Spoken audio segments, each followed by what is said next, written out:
Okay, so we've gone ahead and we've torqued these. So these three get torqued to 59 foot-pounds, and then that one and that one get torqued to 66 foot-pounds. The other thing we've done is our transmission to engine bolts.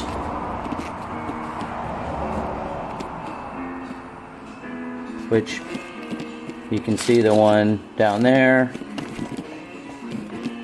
and you should be able to see a couple of them there. Those, they're all in, the two across the top, two on the front, two on the bottom, one in the back. Those are torqued to 35 foot-pounds, so we've gotten that done. And what we're going to do now is we're going to get all set up to torque these nuts that there you go. Each of these nuts for the torque converter. Now make sure on these guys that you replace those. They're a one-time use item, and so you'll have to get a hold of Ford, or if there's a aftermarket company, I don't know, that has them. Maybe Exidy does, I'm not sure. But this right here is what you're going to need, and that'll get you all set up. You also have to replace the nuts that hold the axle shaft carrier bearing to the back side of the oil pan. So that's what those are. They're a little bit smaller, and you'll need that number right there. So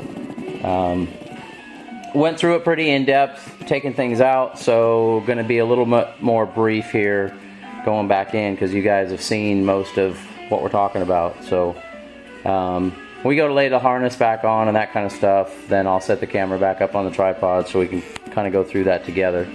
But we're going to press on. Wanted to cover something here real quick, guys. If you remove the high pressure fuel pump like I did, a couple things you got to do here. One is this tappet will be down inside of there, sitting like so. You'll need to take that out, and then look down in there and take a look at that cam lobe and make sure that it's at what they call bottom dead center. So for that, it's a three-sided lobe, and when I first went to put the fuel pump in, the lobe was sticking up. So then you just put your socket and a breaker bar on the crankshaft pulley, just like we did with the torque converter bolts. Turn it clockwise when you're looking at it only, until you get to where the flat spot is pointed up there. And then after that, they want us to put a little bit of clean engine oil on this, set that down in there, and then we can go ahead and put the fuel pump on. And then we'll torque the bolts in two stages, 44 inch-pounds for the first pass and 115 inch-pounds, guys, little bitty stuff here, for the second pass.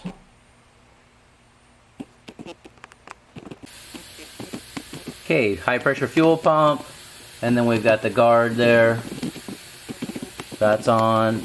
And then I want to show you guys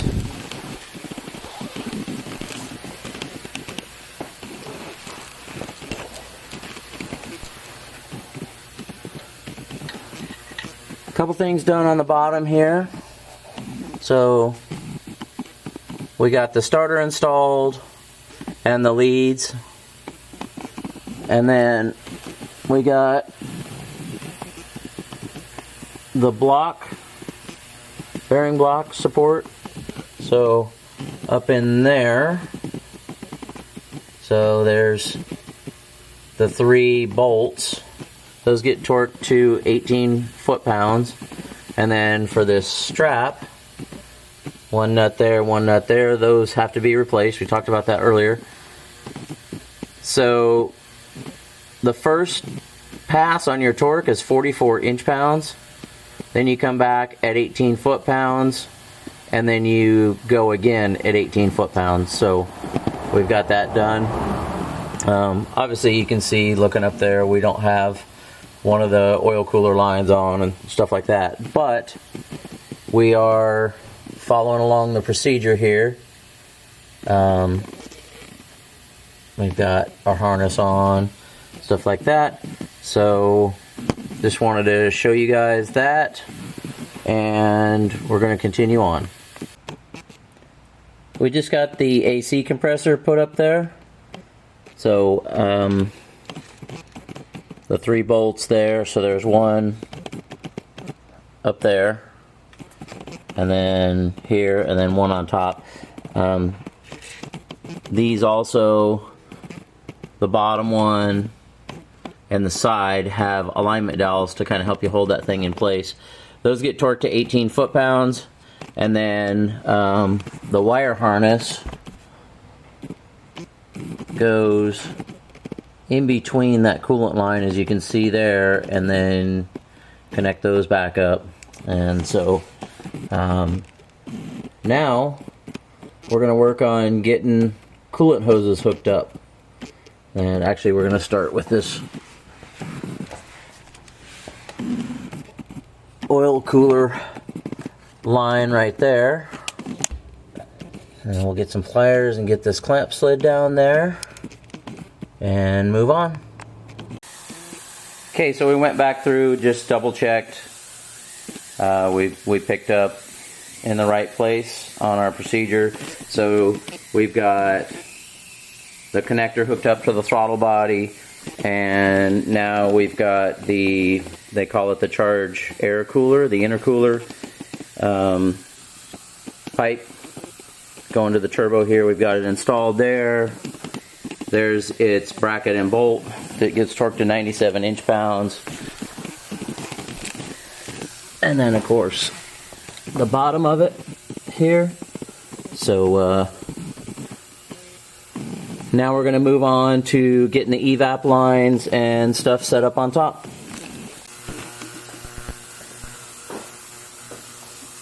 Okay, so here's our evap set up.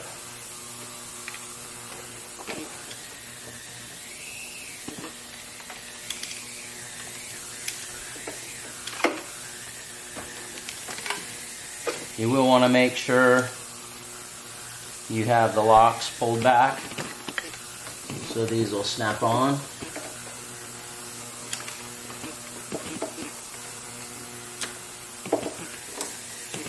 And then get your locks back on. This has a little plastic deal here that this solenoid will just push down on. And then of course we've got the solenoid's connector.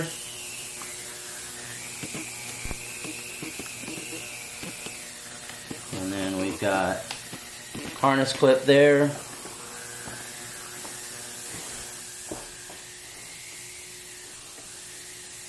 And then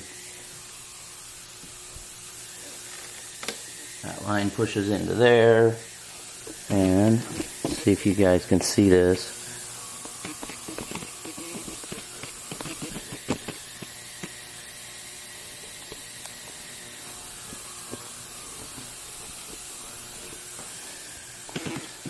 Then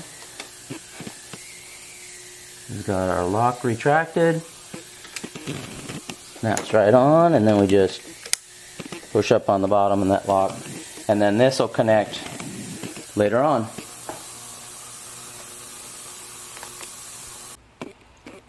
Little something I've got to share with you guys. So when you go to pull the nuts off of here to get this downpipe and catalytic converter assembly off of there, the 2 outer studs on this one came out, which is no big deal. The 2 inners didn't come out, but they backed off some, and I didn't really worry about it. I thought, well, when I go and put the other engine in and put it all back together, I'll just turn those back in, because they've got, you can see there, they have a Torx head on them, so you can just put a Torx bit socket on there, and it's reverse Torx, but and just turn them in. Well, they wouldn't move, so I ended up trying to drill them out, and on doing this, the top one back there, it was basically like 8 hours because I didn't have cobalt drill bits.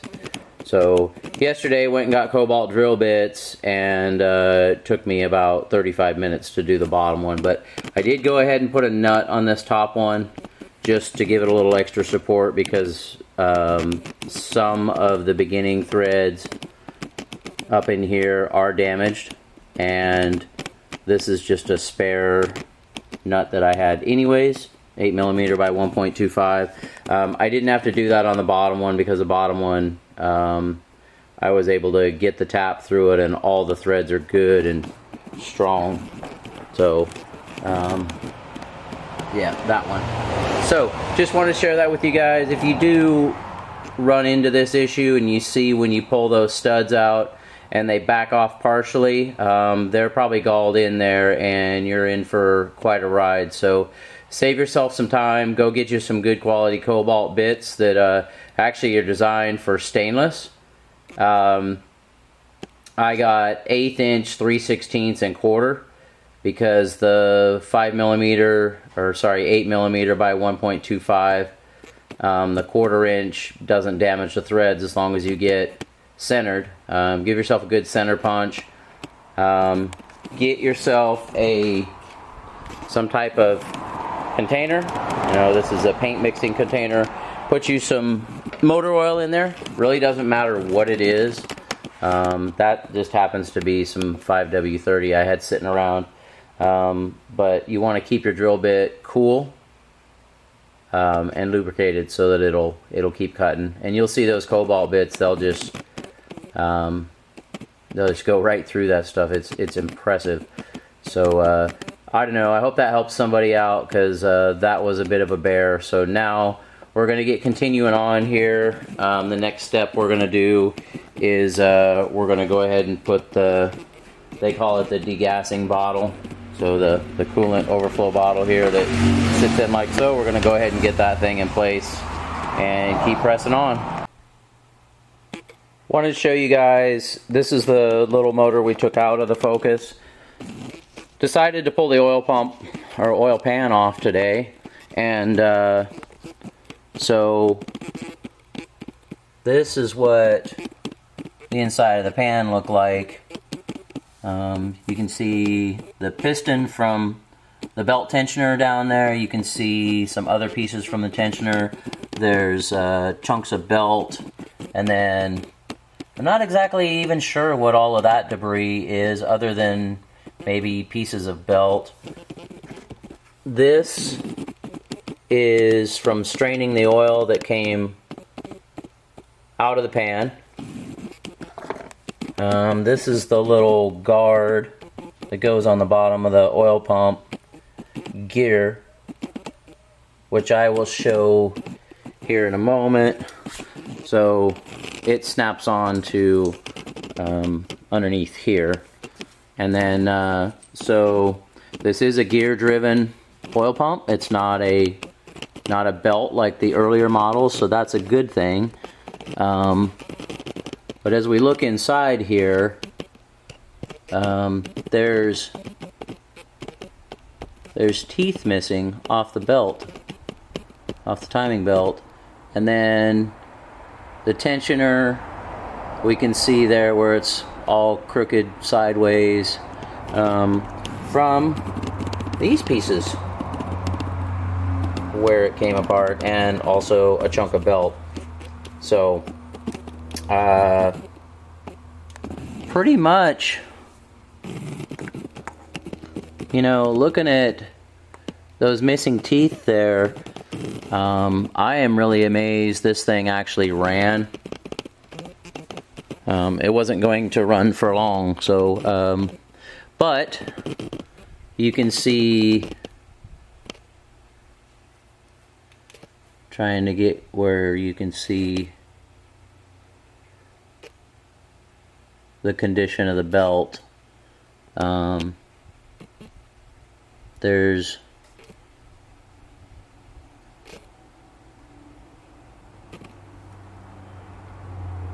cracks in the belt. It's really in bad shape. But yeah, it's actually way worse than I thought it was going to be, guys. Usually what most guys see is they'll look up inside of that screen there,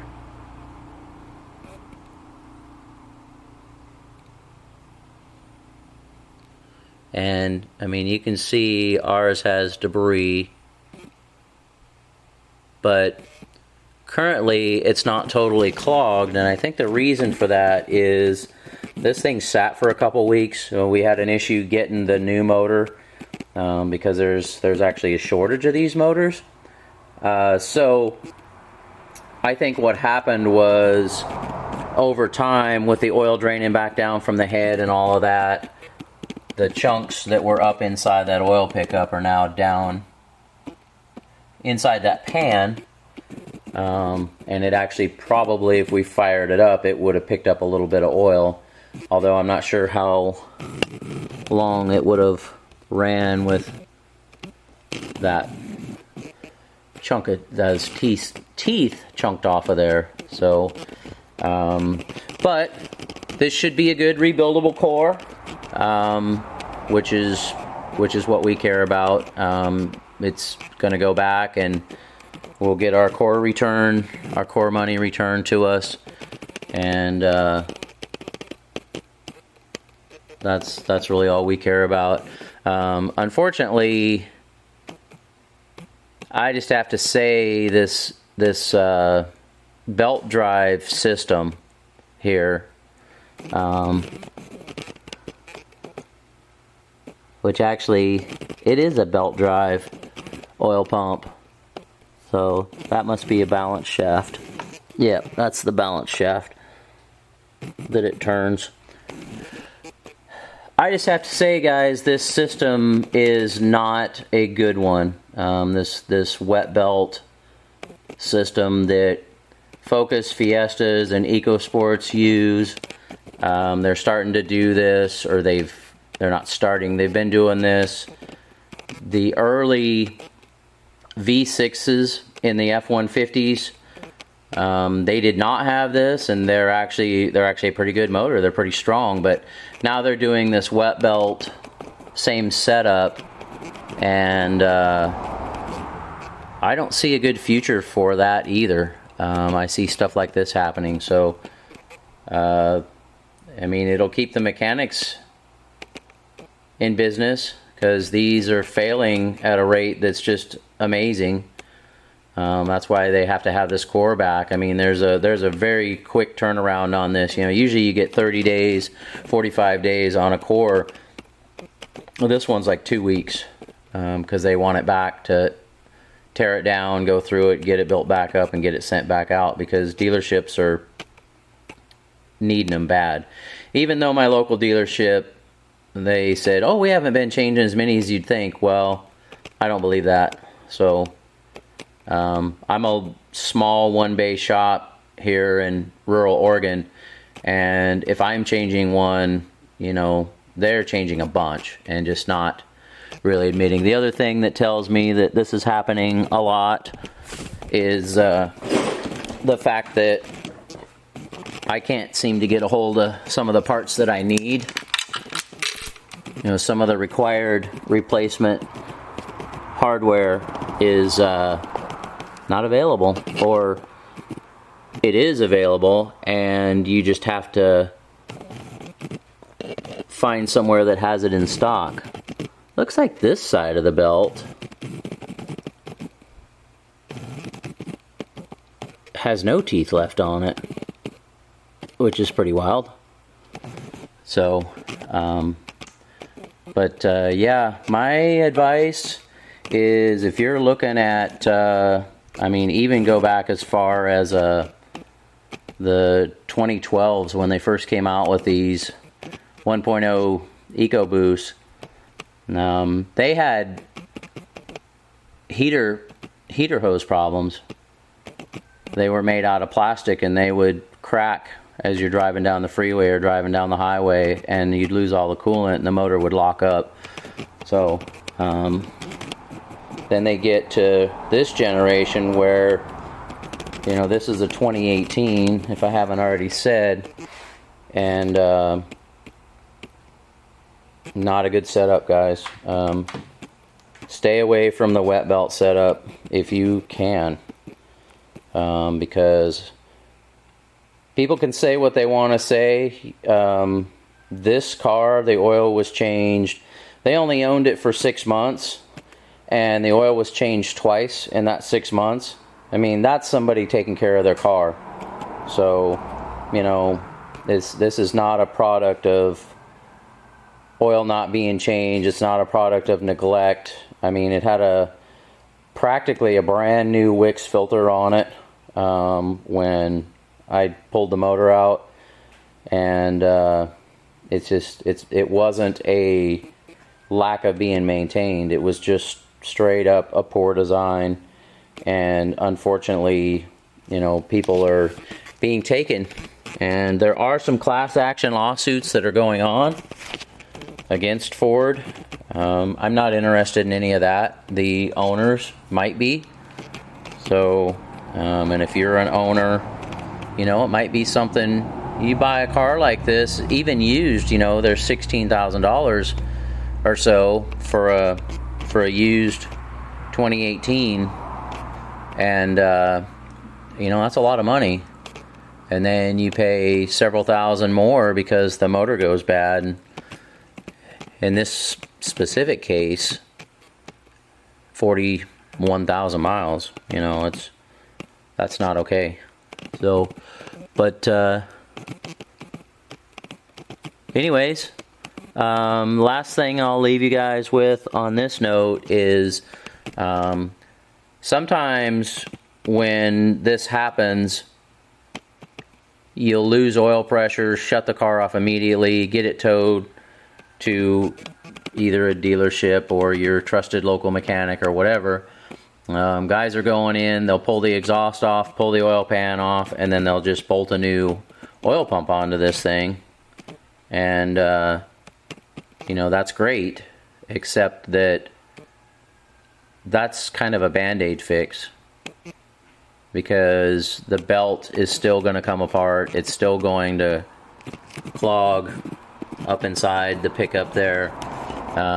It just buys a little bit of time. So, you know, I imagine some people that aren't completely honest would have that done and then flip the car and get rid of it. But I know if you go to buy one of these vehicles and somebody's like, oh, it's got a brand new oil pump, it's got the problem taken care of, I'd probably just slowly back away from that, because that problem is going to rear its head again. The belt's going to continue to deteriorate, and you're going to have no oil pressure again at some point. So, and it's really unfortunate, because the little car that these come in, they're actually a nice little car. They're comfortable, you know, they're cute, they're whatever. I wouldn't go as far as to say they're super fuel efficient. They do okay, you know, they're in the 30s, but you would think a 1 liter like this, you know, should be 40 plus. But so anyways, all right, enough on that one, guys. I'm going to get this oil pan put back on so we can turn our core in. We'll see you on the next one.